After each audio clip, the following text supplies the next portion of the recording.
My entire goal of my entire life was I want to build a company, but I never wanted to be an investor. I came into the investor journey kind of by accident. Hi everyone, I'm Ana Carolina Mexia. I'm originally from Mexico City, but I've been in the Bay Area for 10 years now, and I run a venture fund called Nido Ventures. And I came with the dream to study computer science. I always had the dream that I wanted to build things and that I wanted to see what that was all about. I grew up around computers, and this was something that was very important to me. So when I graduated college, I had the chance to go work at LinkedIn as a software engineer. So I was writing code, and I was able to work with teams that really supported me. I was in a team that was kind of like a startup within the company, so it never felt like a super big company, and I'm always learning a lot. I felt like my impact, although it felt big in the beginning, it started diminishing with the years. And at some point I asked myself, do I want to keep on being at this job forever? Because life was very comfortable. I got paid really well, they fed me. For me, it was incredible for my career, but I got to a point where I asked myself, is this really what I want to do? And the answer was no. And so to be able to advance, because at that point, one, I wanted to stay in the United States still. I felt like my journey here wasn't done. I couldn't necessarily jump onto something new unless it would have been another job that would continue to sponsor my visa.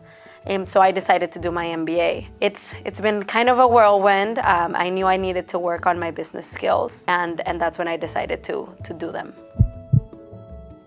Let's think. I think it would be like accidental investor.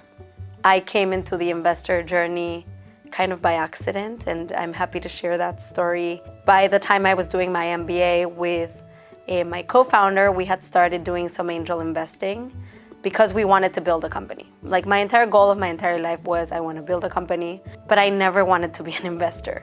Like, I didn't like VC investors. I didn't identify with a VC investor, but I think once I started doing these angel investments, I realized the power that an investor can have in a founder's journey, and how much of being a founder is a human experience and requires human connection. And I think that part for me was one part that really inspired me. So sometimes I struggle calling myself an investor, but I think that the path from being such an individual contributor, where you're writing code all day by yourself, to going to a job that's mostly around people.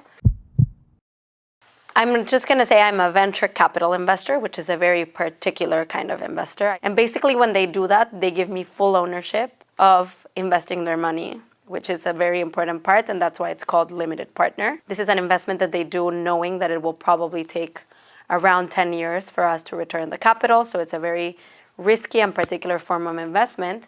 And what we do is that we invest in companies that are transforming traditional industries in Mexico and in the US. So that to say, what we do is that we write checks when the companies are barely existing.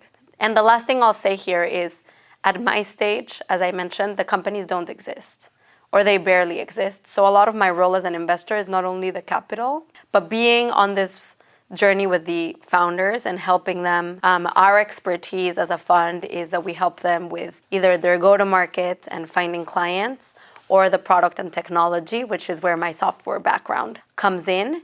And that's something that we're always looking for, is like, why are we the right person to help this company? It's not only will this be a huge company, but why are we the right person? So as you can hear, my job is very based on meeting people and on staying current to what is happening in the world. Yeah, I think there's so much resilience that happens in these founders. We have a company in the portfolio that they've been through two pivots. They've changed their business model, and they just will not stop. I'm obsessed with them because they will just keep going. They're like, we're here to stay in the game, and we'll find a way to stay in the game. And I think seeing that resilience is something that also really motivates me, because I always say that the job they do is so much harder than my job, because they are having to wake up every day and run a company that's a constant chaos, because if it's not, then they're not moving fast enough.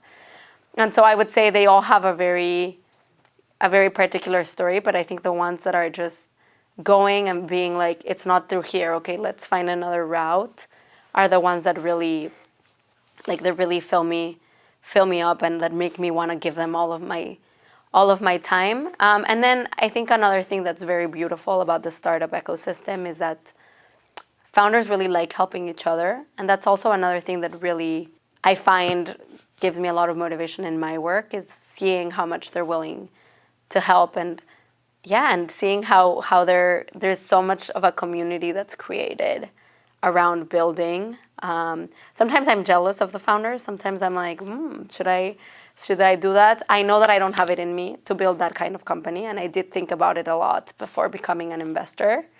So I really, really admire what they do. I really love my job. I would lie if I wouldn't say that there's a lot of ups and downs. I think one of the hardest parts of my job is managing my energy. It's a very social job, but you also have a lot to do, in particular when you're creating the company. So I am an investor, but I'm also a founder because we're creating this company from the ground up, and we get to do all of the fun job that investing is, but we also need to raise the capital, and we also need to file taxes, and we also need to pay our employees. And I think managing my energy has been something that was very easy when I was working at LinkedIn because I had one job, I had to do it well, and I was really able to maintain my habits and work really well. And I think in this job, it's definitely been a challenge, but I love a challenge, so that's something that I'm also constantly working towards. Yeah, so I know the feeling of a high. I would say it's probably when you find that state of flow, which is what I feel like with a runner's high, is a state of flow, a state of peace, a state of I'm doing exactly what I need to be doing right now. That's what I think it is. I think I have two different examples of when I felt the worker's high. I think yesterday was one where I was in a conference all day, and sometimes when I'm in a conference, I leave the conference and I'm like, oh my God, I'm exhausted, I need to go to sleep. But yesterday it was a conference that it was like 100 people and the panels were so good, the people were so good, and I left with so much energy. Like I could have gone and run like 20 kilometers after that because I was so energized by the people there, by the things that happened there, and by the motivation of like, wow, I want to be building what I'm building. So that's one of kind of high I felt.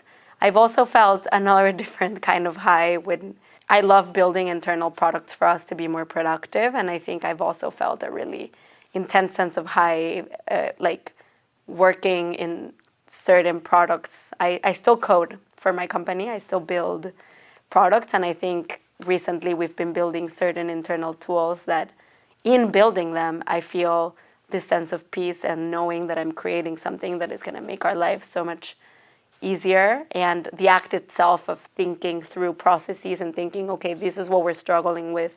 How can we turn it into a product? I feel an incredible sense of flow.